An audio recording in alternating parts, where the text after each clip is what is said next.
Et c'est l'heure de parler de culture avec vous, Axel Simon. Bonjour. Bonjour Judith. Toute liberté en art avait écrit André Breton.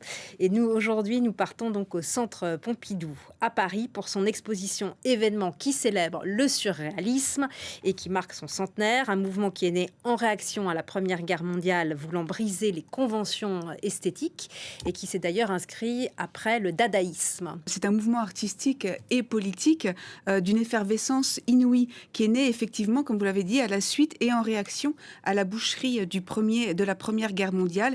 Un mouvement qui est né entre les deux guerres dans une Europe en proie au fascisme et qui a duré d'ailleurs plus de 40 ans jusqu'à la fin des années 60. L'exposition du Centre Pompidou à Paris célèbre donc les 100 ans de la naissance du mouvement, initié par la parution en 1924 du Manifeste du surréalisme d'André Breton que vous venez de citer. Deux commissaires ont pensé pour nous cette formidable exposition du centenaire. Didier Ottinger, qui est critique d'art et puis directeur adjoint du Musée national d'art moderne, et puis Marie Sarré, qui est conservatrice des collections d'art moderne au Centre Pompidou. Et les deux spécialistes, ils expliquent que c'est une philosophie, le surréalisme, une aventure de l'esprit autant qu'un mouvement d'avant-garde qui embrasse à la fois la littérature, la poésie, la peinture, la photo, mais aussi le cinéma et simultanément la politique. On va y revenir. Didier Ottinger, que j'ai pu rencontrer, l'un des deux commissaires de l'exposition, et il synthétise pour nous l'approche surréaliste. On l'écoute. Il faut trouver l'équilibre entre un engagement politique, référence à Marx qui est explicite, c'est le slogan « Transformer le monde », et une autre injonction qui, elle, est purement poétique, « Changer la vie », qui est empruntée à Rimbaud. Et l'idée du surréalisme est toujours de balancer entre ces deux injonctions, c'est-à-dire faire du surréalisme un être qui marche sur ses deux pieds, qui ne se perd pas dans les limbes de l'imagination, du rêve, de la fantaisie, mais qui également est capable de prendre des positions politique, et on le voit tout au fil de l'exposition. Il y a une série de manifestes qui rappellent que le surréalisme s'oppose à l'exposition coloniale, s'oppose à la guerre du Vietnam, s'oppose à la guerre du Rif. Il est là en permanence dans la réalité et en même temps par ses œuvres dans le domaine de l'imaginaire.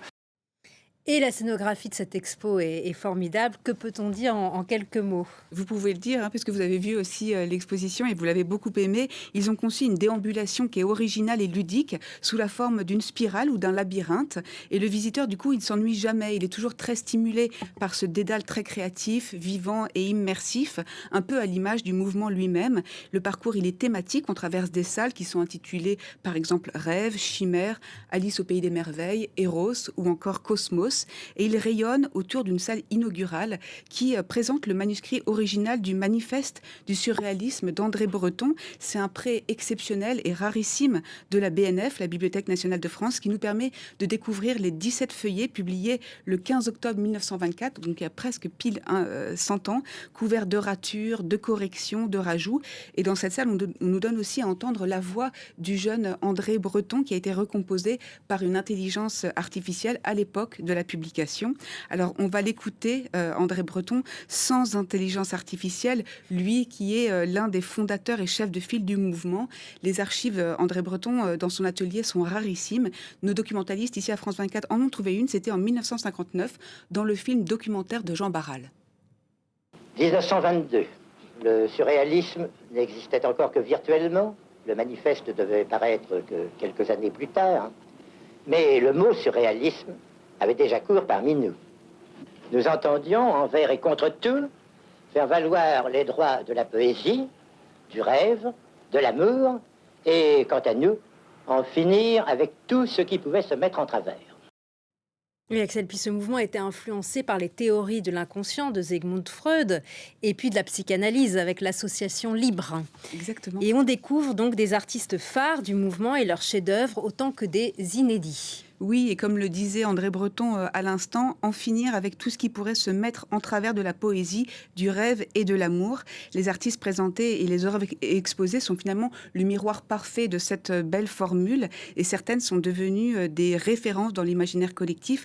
On peut voir notamment Dali qu'on a vu, Magritte, là c'est Max Ernst avec l'ange du foyer, qui a d'ailleurs servi d'illustration pour l'affiche et les catalogues, Dora Maar là à l'instant, mais aussi Miro ou encore Kiriko. Mais il y a aussi des découvertes. Une place de choix, notamment, est faite à de nombreuses artistes femmes qui ont eu une influence déterminante, comme Léonore Fini, et puis à d'autres artistes méconnus, notamment des Japonais.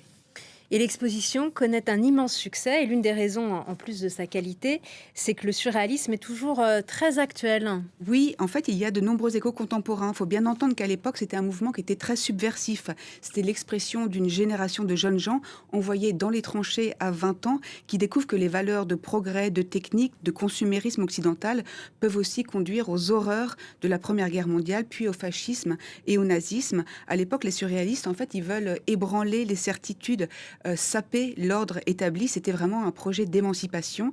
Et en plus, ils anticipent des questions que les nouvelles générations d'aujourd'hui se posent, celle du genre, celle de l'identité, le rapport à la nature, un nouveau rapport possible au monde et aux autres. Ils questionnent le consumérisme et la volonté de domination de la nature. Finalement, le surréalisme, à l'époque et encore aujourd'hui, il nous invite à changer notre relation au réel et au monde. Oui, à un moment donné, Aragon, qui est très proche évidemment d'André Breton au moment où le manifeste se conçoit, parle d'une nouvelle déclaration des droits de l'homme.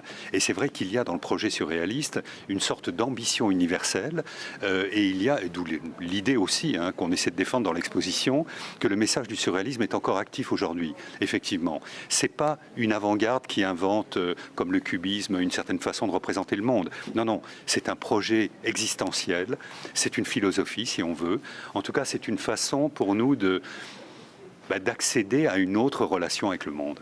Alors l'exposition est à voir au Centre Pompidou jusqu'au 13 janvier. Il y a beaucoup de monde, mais bon, il faut prendre patience. Et pour ceux qui ne peuvent pas se déplacer, il y a ce magnifique catalogue de l'exposition qui, vous voyez, est original puisqu'il peut se lire dans les deux sens, un peu comme les surréalistes. Oui. Merci à vous et c'est la fin de ce Paris Direct. Merci à vous tous de votre attention.